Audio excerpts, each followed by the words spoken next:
اچھا میں امتحان ہے السلام جلدی علیکم ورحمۃ اللہ شیخ. ہاں وعلیکم السلام ورحمۃ اللہ وبرکاتہ. جی جی شیخ, جزاک اللہ خیر. یہ میں تھوڑا سا میں ٹاپک سے باہر جاؤں گا معذرت خواہی کے ساتھ. خود کے امتحان چلے, میں فضیلت آخر کا طالب علم, ایک مدرسے سے تعلق رکھتا ہوں میں بھی.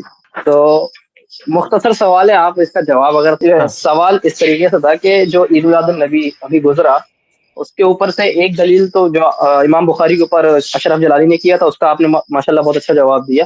ایک اور اعتراض کرتے ہیں کہ جو ختم بخاری کی جاتی ہے کانفرنس, تو جبکہ اس میں تو ثواب کی نیت ہوتی ہے, تو ختم بخاری جو کانفرنس کی جاتی ہے اس کا تو وجود نہیں تھا, حالانکہ اس میں ثواب کی نیت ہوتی ہے. جب ہم کہتے ہیں کہ کوئی کام ثواب کی نیت سے دین میں داخل کیا جائے وہ بدعت ہے, تب یہ کہتا ہے کہ مطلب ختم بخاری جو کانفرنس ہوتی ہے یہ بھی بدعت ہے, اس میں بھی ثواب کی نیت ہوتی ہے. یا دستار بندی ہوتی ہے تو اس میں بھی جو ہے پروگرام وغیرہ ہوتے ہیں, تو اس میں بھی اس اچھا طریقے سوال کی ہے. باتیں ہوتی ہیں.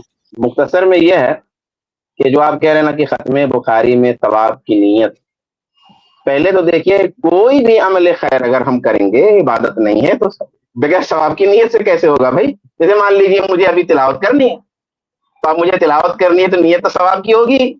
میں کلاس میں جا رہا ہوں حدیث پڑھانے کے لیے, تو اب حدیث پڑھانے میں تو ایک خیر کی نیت تو ہوگی. تو ہر خیر کے عمل میں کے لیے اصل میں جو ثواب کی نیت کر کے بات کی نا, کہ ہم یہ کہتے ہی نہیں ہے کہ کسی عمل کو اگر آپ نے ثواب کی نیت سے کر لیا تو وہ عمل بدعت ہے. تب تو بھائی صاحب وہ غسل جو ہے نظافت کے بجائے اگر عبادت کی نیت سے غسل کر لیا تو سمجھیے وہ بھی بدعت ہو گیا.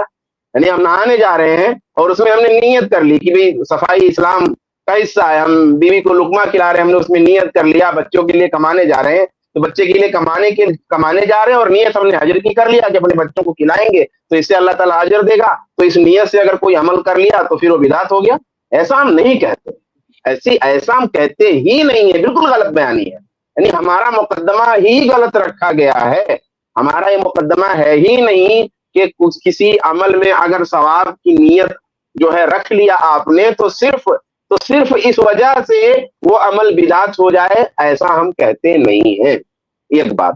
اور دوسری بات یہ کہ جو ختم بخاری جو ہے بہت ساری جگہوں پہ ہوتا ہے, اگر یہ کوئی عبادت کی نیت ہوتی یا عبادت کی نیت سے اگر یہ ہم عمل کرتے اور عبادت کا معاملہ ہوتا, جس طریقے سے عبادت کا معاملہ ہم کرتے ہیں تو پھر سارے لوگ کرتے ہیں, کوئی کرتا ہے کوئی نہیں کرتا. بلکہ ہمارے یہاں تو بیشتر ہوتا ہی نہیں ہے ایسا معاملہ ختم بخاری والا. تو اس سے ایک عام چیز ہے یہ, جیسے ہم سیرت کانفرنس کر لیے, جیسے ہم نے جلسہ کر لیا, جیسے ہم نے ایک درس رکھ لیا, جیسے ایک پروگرام رکھ لیا, ویسے ایک پروگرام ہے اور اس میں بخاری کی کچھ حدیثیں پڑھ دی گئی. تو اس کی نوعیت یہ ہے, اس کی نوعیت نہ تو رسم کی ہے نہ عبادت کی ہے, ایسی کوئی نوعیت ہی نہیں ہے اس میں جو آپ اس کو جو ہے لا کر کے بدعت کے زمرے میں شامل کریں, ہم اس کا دفاع کریں. تو یہ دو باتیں ہیں. اول بات یہ ہے کہ یہ بات ہی غلط ہے. بدعت کی تعریف میں ہم نے اس اسٹریم میں کبھی یہ بات نہیں کہی. صرف ثواب کی نیت اگر کسی عمل کے پیچھے ہو گئی تو اس نیت کی وجہ سے وہ عمل بدعت ہو گیا, ہم نے کہا ہی نہیں, اور اتنی لائن جواب کے لیے کافی ہے. اور دوسری بات یہ کہ وہ معاملہ بھی نہیں ہے جو اس میں کہنا چاہ رہے ہیں, اور ہمارے یہاں اس طرح ہوتا بھی نہیں. بالکل بڑی معقول بات ہے کہ کوئی بھی کام ایسا نہیں ہے جس میں اجر کی نیت نہ ہو. تجارت بندہ کرتا ہے نا, اس میں بھی امانت داری کے ساتھ دیانت داری کے ساتھ تیار کرے تو اس میں بھی وہ اجر کی نیت رکھ سکتا ہے, جس میں کوئی بھی چیز پیمنٹ لینے کے بعد جو ہے وہ ڈیلیور کرتا ہے. تو کوئی بھی کام آدمی دیکھیں, آپ اپنی بیوی سے ہم بستری کرتے ہیں نا, اس میں بھی اجر ہے. کون سا کام ایسا جائز کام ہے جس میں اجر نہیں مل سکتا ہے؟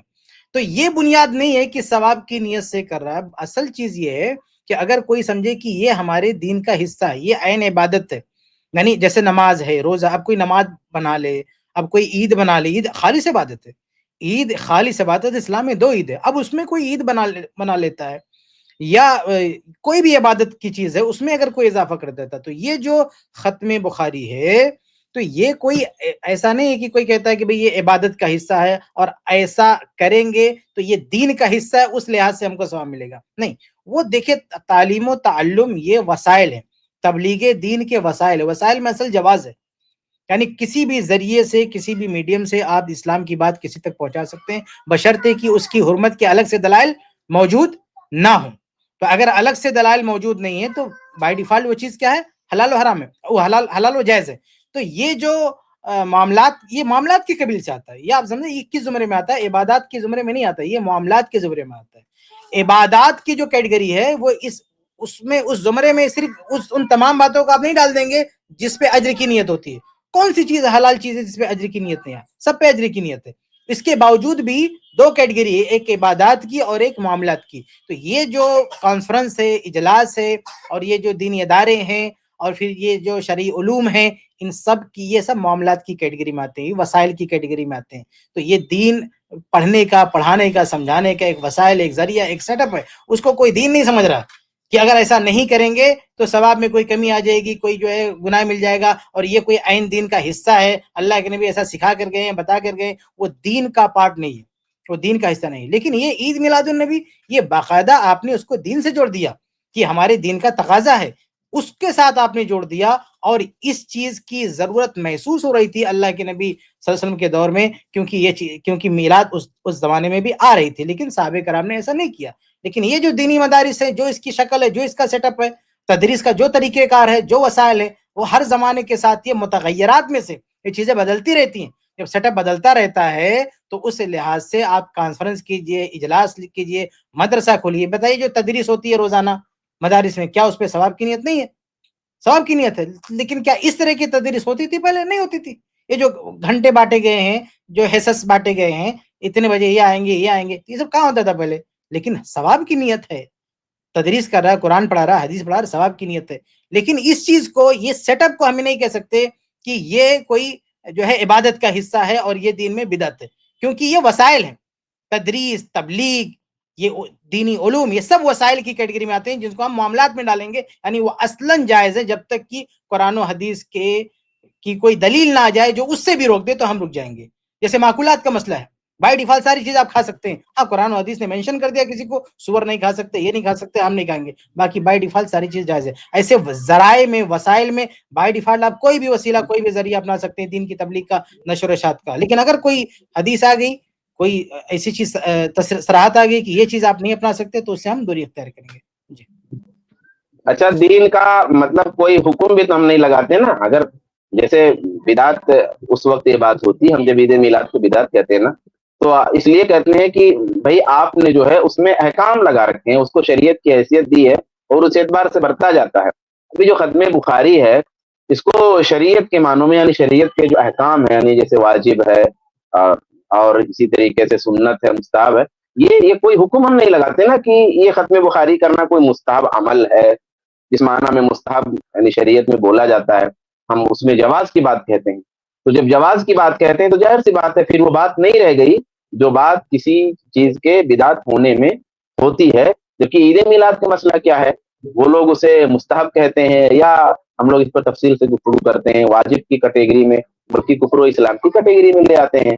جو عید میلاد نہیں منا رہا ہے, گویا وہ جو ہے ابلیس کا ساتھی ہے, اور جو ملا رہا ہے وہ کچھ بھی کرے, جو منا رہا ہے وہ کچھ بھی کرے, وہ بہت معزز ہے اور بہت اچھا عمل کر رہا ہے. تو یہ سارے کئی فروق ہیں. اور خاص طور پہ چونکہ آپ طالب علم ہیں, تو یہ جو وسائل کی بحث ہے نا, اور جو بدعت کی تعریف ہے, بدعت کی تعریف میں آپ جائیں گے, اور جب وسائل کے بحث میں جائیں گے تو وسائل کے بحث سے یہ چیز بہت زیادہ کلیئر ہو جائے گی اور بہت زیادہ واضح ہو جائے گی. جو طویل الذیل ہے, اور یہاں پہ ظاہر سی بات ہے اسٹریم میں وہ گفتگو کریں گے تو جو سامعین دیگر ہیں وہ سمجھ نہیں پائیں گے. تو اس گفتگو میں جب آپ جائیں گے نا فقہی کتابوں میں, تو انشاءاللہ آپ کو مزید تشفی ہو جائے گی. اس کلپ کی فل ویڈیو دیکھنے کے لیے ہمارے چینل پر ضرور آئیں. آئی پلس ٹی وی نے ایک نیا یوٹیوب چینل شروع کیا ہے جس کا نام ہے آئی پلس ٹی وی اختلاف کا حل. اس چینل پر صرف اختلافی مسائل پر ویڈیوز آئے گی, لیکن دلائل کے ساتھ اور بھائی چارگی کے ساتھ. آپ کو میں دعوت دیتا ہوں کہ آپ بھی ہمارے اس چینل کو سبسکرائب کریں, ہماری ویڈیوز کو شیئر کریں, اور نوٹیفیکیشن آئیکن کو آل سلیکٹ کریں تاکہ آپ کو ہماری ویڈیوز کا نوٹیفیکیشن مل سکے. جزاک اللہ خیر, والسلام علیکم ورحمۃ اللہ.